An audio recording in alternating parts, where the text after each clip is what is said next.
A paz do Senhor Jesus, meus irmãos. Deus abençoe sua vida, sua casa. Vamos juntos aprender um pouquinho da palavra do Senhor. Neste momento, eu gostaria de te convidar para estarmos orando, pedindo ao Senhor toda a direção, toda a condução nesse estudo que é bem profundo e bem interessante, nos traz muitas verdades e direções do Pai para a nossa vida. Vamos orar? Pai, obrigada, Senhor, por essa oportunidade de juntos estarmos estudando a Tua Palavra. Que o Espírito Santo do Senhor, que nos ensina, que nos orienta todas as coisas, esteja sobre nós neste momento, nos conduzindo, ó Pai, a uma perfeita compreensão da Tua Palavra, para que possamos descobrir qual é a Tua boa, perfeita e agradável para nossas vidas. Em nome de Jesus, abençoa cada um que está comigo agora, fazendo esse estudo, buscando de Ti crescer e Te conhecer mais. É o que nós oramos e Te agradecemos, no nome do Teu Filho Jesus. Amém. Nosso estudo de hoje é a lição 9 da nossa EBD. Para começar, meu nome é Kellen, eu sou membro da Igreja Batista do Fonseca e vou estar junto com vocês agora, mergulhando um pouco mais na palavra do Senhor. Nós vamos estudar o capítulo 4 do livro de Esther. A lição 9 diz o seguinte: quando a adversidade é a perversidade humana. Antes de darmos início a esse capítulo 4, que é o texto base dessa lição, é importante que a gente saiba um pouquinho do contexto, para que a gente se situe bem nessa narrativa do capítulo 4. A gente vê aqui na nossa lição, na primeira página, não sei se você tem ela aí em mãos, né? Nós vamos ver esse primeiro tópico, diz que é inevitável que em nossa vida lidemos com pessoas más. E o capítulo 4 vai falar exatamente sobre a consequência de uma atitude de uma pessoa má para com um servo de Deus que era Mardoqueu, o primo de Esther, que a criou quando seus pais morreram. Então eu gostaria que você pegasse sua Bíblia aí comigo. Vamos rapidinho ler o capítulo 3, não precisa ser ele todo, mas alguns versículos que vão nos dar uma visão desse contexto, do que realmente aconteceu com Mardoqueu e Esther, e o que foi essa perversidade, quem Deus permitiu que agisse dessa forma para com Esther, para com Mardoqueu e também para com todo o povo judeu. O capítulo 3 diz assim, vamos ler primeiramente o versículo 1 e o 2, diz assim: depois destas coisas o rei Assuero promoveu Amã, o filho de Amedata, o Agagita, e exaltou-o e pôs o seu assento acima de todos os príncipes que estavam com ele. E todos os servos do rei que estavam no portão do rei curvaram-se e reverenciaram Amã, porque assim tinha ordenado o rei acerca dele. Porém Mardoqueu não se curvou, tampouco lhe fez reverência. Nós vemos aqui o seguinte: o rei promoveu. Não foi qualquer pessoa que promoveu essa criatura perversa aqui, no caso, que é o nosso personagem dessa história, que é o Amã. Foi o rei que o promoveu. Deus fez com que Amã fosse elevado ao poder para que sua queda se tornasse ainda maior. E Amã, ele reclamava para si poderes divinos. Portanto, Mordecai não se inclinaria, nem se prostraria para ele.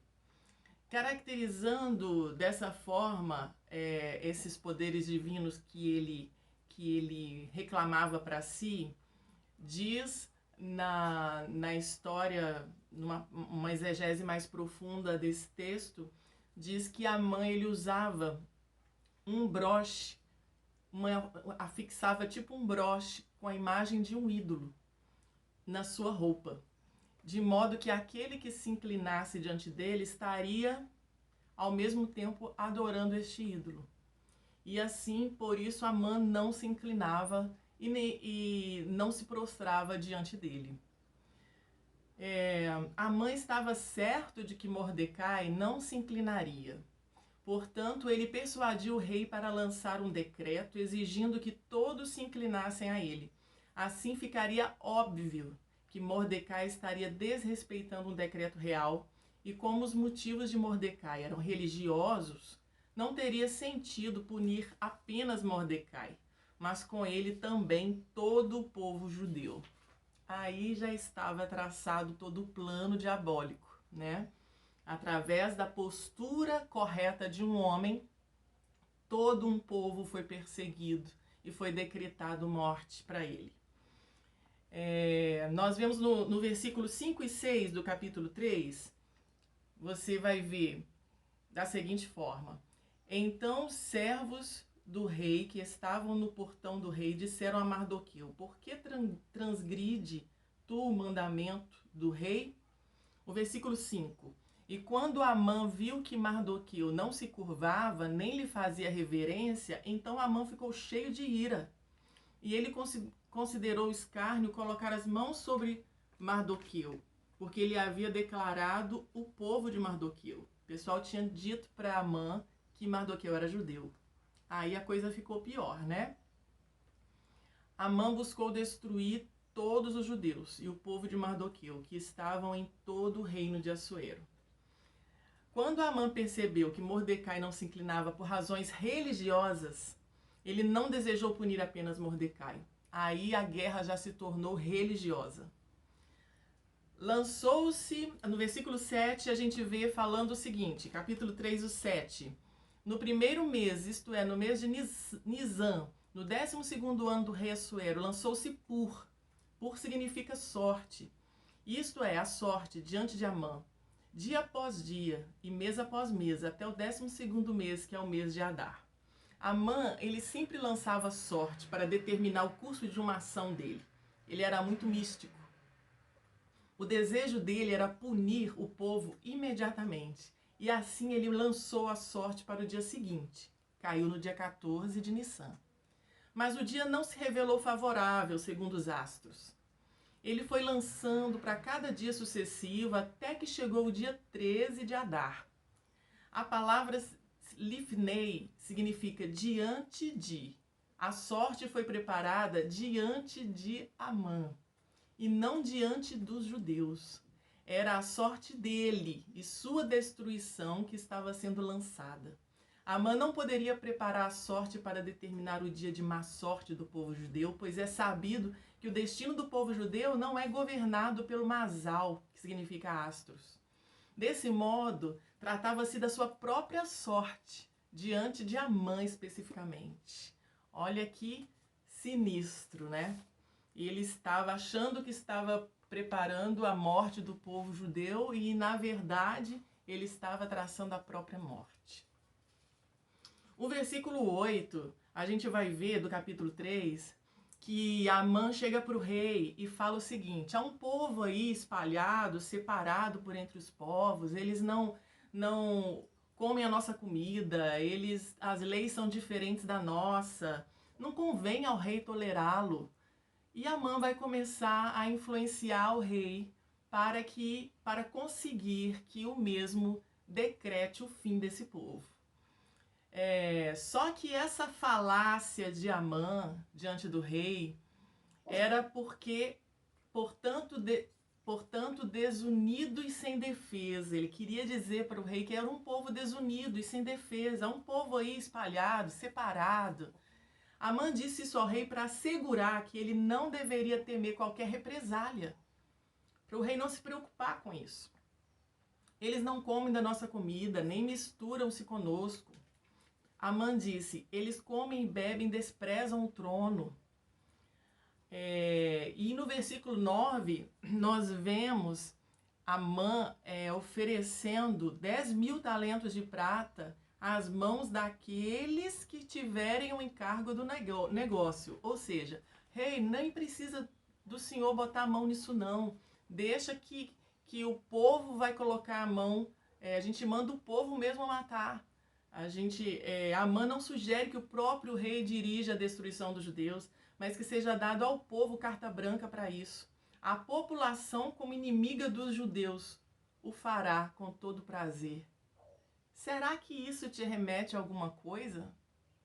O sistema, a cultura, a mídia, o que ela tem feito na cabeça, na mentalidade das pessoas, para que elas se coloquem contra o povo de Deus? Será que não temos vivido essa mesma coisa? Capítulo 3, versículo 13. O versículo 13 do capítulo 3 vai dizer que os mensageiros saíram às pressas pela ordem do rei e o decreto foi dado no palácio de Suzã. Havia diversas razões para a estranha pressa na publicação de um decreto que seria executado 11 meses depois. Amã temia a instabilidade do rei, que poderia mudar de atitude rapidamente. Por outro lado, ele desejava prolongar a agonia dos judeus em todo o reino, avisando-os do massacre iminente com bastante antecedência. Deus desejava um período de tempo maior para dar aos judeus uma oportunidade de se arrependerem.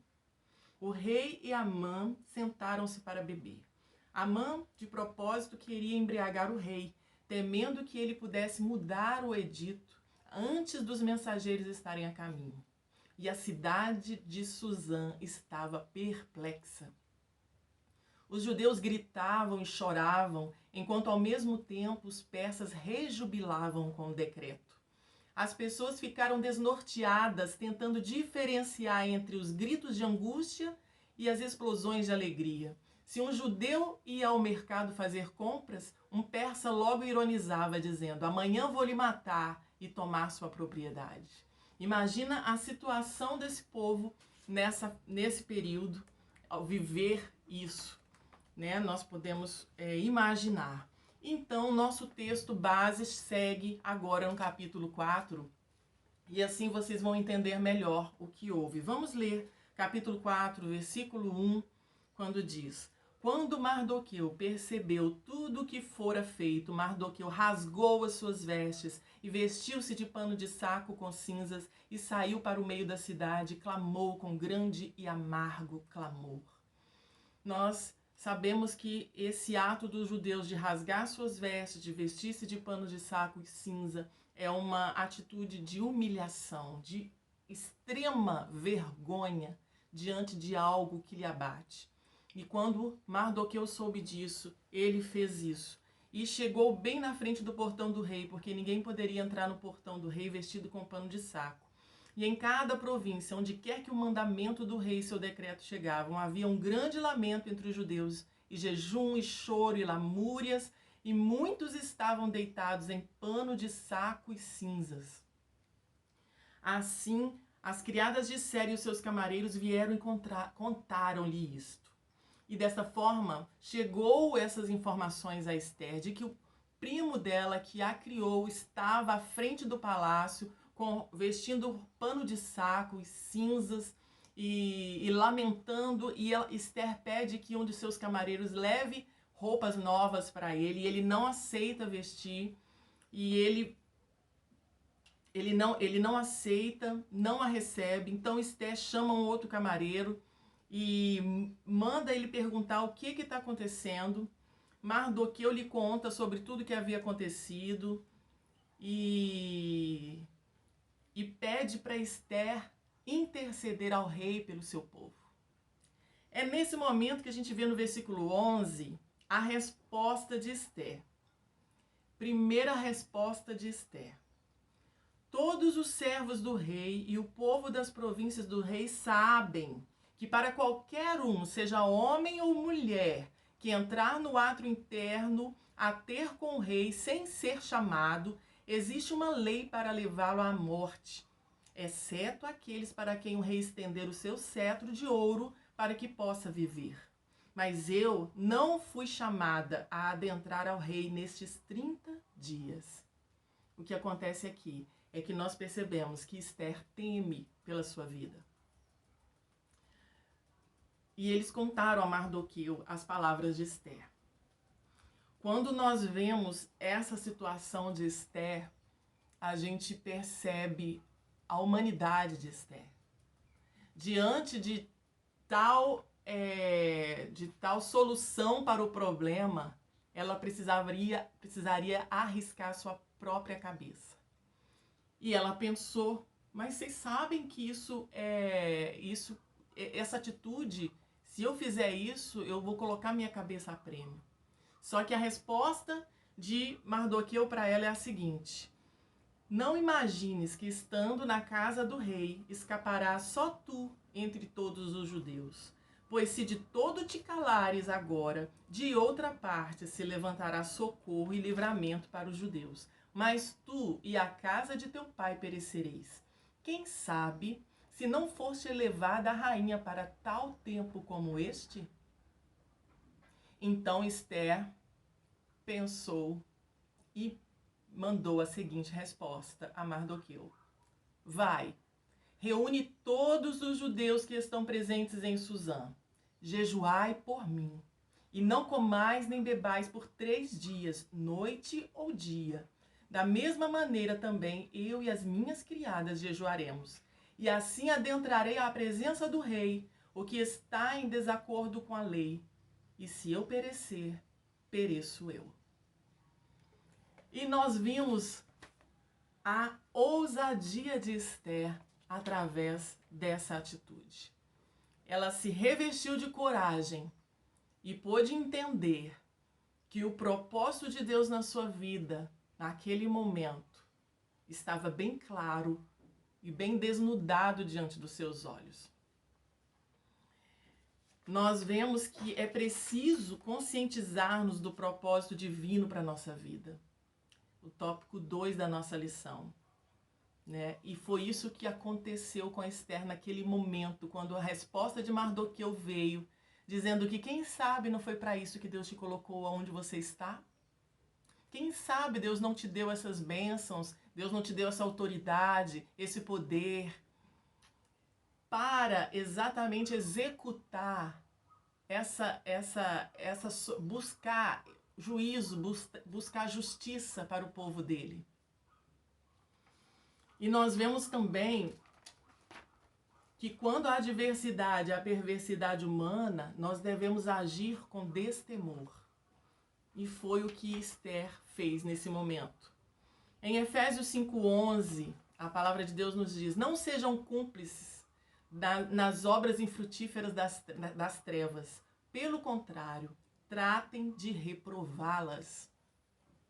Nós vemos também em Tiago 4,17, aquele que sabe o bem que deve fazer e não faz, comete pecado. E nós vimos em Gálatas 6,9, não nos cansemos de fazer o bem, pois a seu tempo ceifaremos, se não desanimarmos. E nós vemos também em 1 Tessalonicenses 3, versículo 13, a fim de que o coração de vocês seja fortalecido em santidade, isento de culpa. É por isso que nós devemos reprovar as obras das trevas. Não podemos assumir posturas neutras. Não podemos assumir posturas como se não tem nada a ver com isso. A postura do servo de Deus, ele tem que colocar a cabeça a prêmio numa luta pela justiça, pela verdade. É isso que nós somos chamados a fazer, como Esther, agirmos com ousadia, com coragem, diante de tudo que está sendo colocado pela mídia, pelo sistema, pela cultura, dizendo aos nossos olhos, tentando trocar errado por verdade, mentira por verdade, errado por certo. Nós precisamos abrir a nossa boca como trombeta sobre esse tempo, dizendo o que é certo, o que a Bíblia diz que é certo, o que a Bíblia diz que devemos fazer, qual postura devemos tomar. Essa deve ser a nossa atitude.